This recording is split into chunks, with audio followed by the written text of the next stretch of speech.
Summer is coming to a close really quickly, and it seems like overnight you just start noticing the change. But before the seasons fully change, I love to use the last bits of summer, and that means some fresh fruits and those amazing ripe flavors.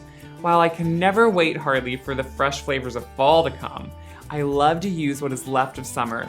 And right now that is some great red raspberries and a few peaches for me. I was so lucky to have a family member call me and say, I have some raspberries if you want to pick them. And that is like a dream come true because fresh picked raspberries, honestly, there's nothing like picking something off the vine. So I had to quick make something, of course. So a peach and raspberry scone just seemed like the perfect item to have.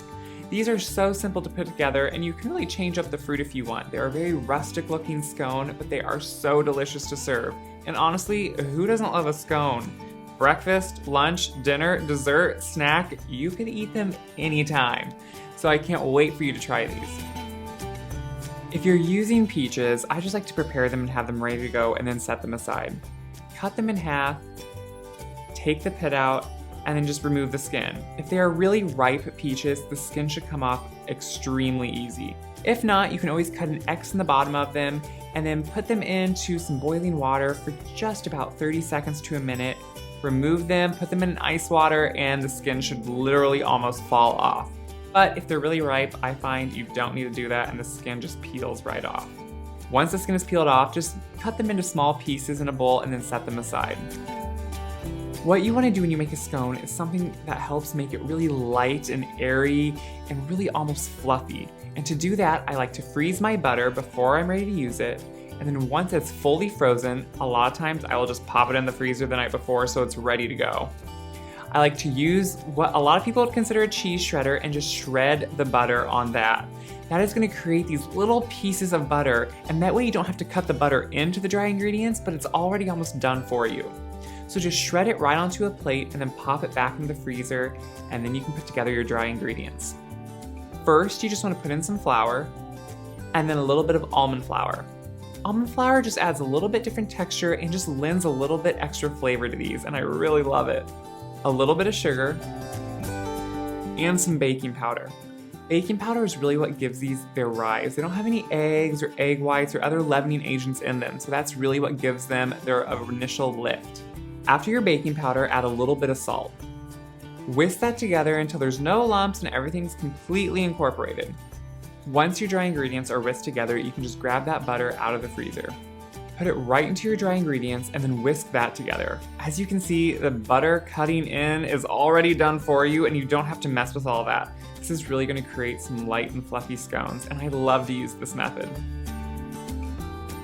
To finish off these scones, you just want to add your cream. There are different methods to scones. These are a cream scone. It really adds a great richness and amazing flavor. Just pour that in and then using a large spatula, just stir that together. It kind of is going to seem shaggy and almost dry, but that's exactly what you want. So just stir it together and then knead it a few times with your hands to make sure it comes together.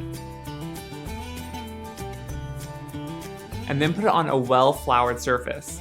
With all the butter and cream in here, you want to make sure the surface is well floured or they will stick. Push it together, slightly kneading it until it becomes a good solid mass. Now don't worry if it's still a little bit shaggy or craggy around the edges, just make a somewhat of a, pat it out to a rectangle almost. And then roll it out. Once it's rolled out, I think it's a good idea to use a pastry cutter and just make sure the sides are even. That way when you start folding them up and cutting them, you kind of have even scones. Otherwise, you'll have some lopsided ones and some corners completely gone. So if just in the beginning you make sure to have straight sides, it really helps. I know, it sounds a little bit picky, and yes, I am a little bit picky, but it really will help you in the long run. Once your dough is ready to go, you can just zest a lemon right onto it. I don't know why I do it this way, but I just find it easiest. So I zest a little bit of lemon right over the dough. This is really going to bring out the flavors of the fruit and add a little bit of freshness. Then on the bottom 2/3 of the dough, I like to spread some mascarpone cheese. You could use cream cheese too, but I think mascarpone has just a little bit different flavor and is a little bit more easy to spread. It's so delicious, but you can of course use cream cheese. And then you can just sprinkle on your prepared peaches. and some raspberries. You may not be as lucky as I am to have some fresh raspberries to pick, but you can still go buy some great quality ones. They are so delicious and I love to use them, and in these scones, amazing. If you want to use just peaches, I would not double the peaches because they'll have a lot more liquid in them, so I would just use the same amount of peaches and just cut out the raspberries completely. As you notice, I only do the fruit on the bottom 2/3 of the dough with the mascarpone cheese. Once the fruit is on, you can start folding the dough. Start with the top third that has nothing on it, that way you'll have a middle layer, and fold that right over a third. Then fold on the bottom third on top of that. That way you have 3 almost distinct layers of scone. Pat it down, give it some pressure to make sure everything is adhering, and then make sure it still has good sides, so you might want to just use your hands and shape it again into a long rectangle. To cut the scones, I just divide it in half, and then each of those halves in 3, and then just make my triangles in the scone shape that I like. This isn't really that important, but it gives you that great look. And like I said, these come out extremely rustic, which I kind of love. They don't have to be perfect. Put these on parchment lined baking sheets, and then just brush the tops with a little bit more cream. That's gonna add not only some wonderful color, but it's also gonna help some turbinado sugar stick to the top. Turbinado sugar is just sugar that is raw, or sugar in the raw. You may see those packets sometimes at different places. It's a larger granular of sugar, so it doesn't melt as quickly as regular sugar does, and you still get some of those great crystals after they're baked. You can use regular sugar or no sugar at all, but I do love the crunch that this turbinado sugar gives. Once the sugar's sprinkled on, just place these right into your preheated oven and then let them bake, and soon you are gonna smell the most amazing baked good coming from your oven. Once they're in the oven, soon they are gonna puff up, and don't worry if they fall over slightly, that's kind of what they do. Like I said, these are rustic.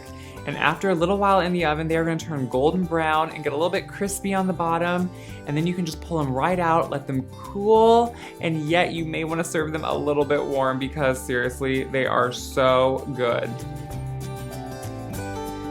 I think you're gonna have a line of people at your house. These are so good. They have the most ripe fruit of the summer, and they are one of my favorite things to make. And honestly, they go together so quickly. You can get up a little bit earlier in the morning, make these for your family or for a little brunch you're going to, and everyone's gonna be so impressed. I love to serve these with a little bit of cinnamon butter. It is not essential, but just mix together some softened butter and a little bit of cinnamon, spread it on or have it on the side. These scones and butter, I think, are gonna be one of your favorite end of summer treats. If you agree and like this video, make sure to click like below. And if you wanna see more great videos, please click subscribe and become part of the Gray Boxwood family. Thanks for watching.